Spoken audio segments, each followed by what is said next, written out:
రావే మాట్లాడుతుందా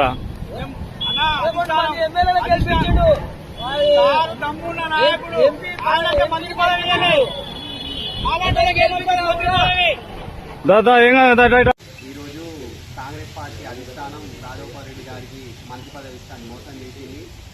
ఇస్తా అని ఇవ్వలేదు.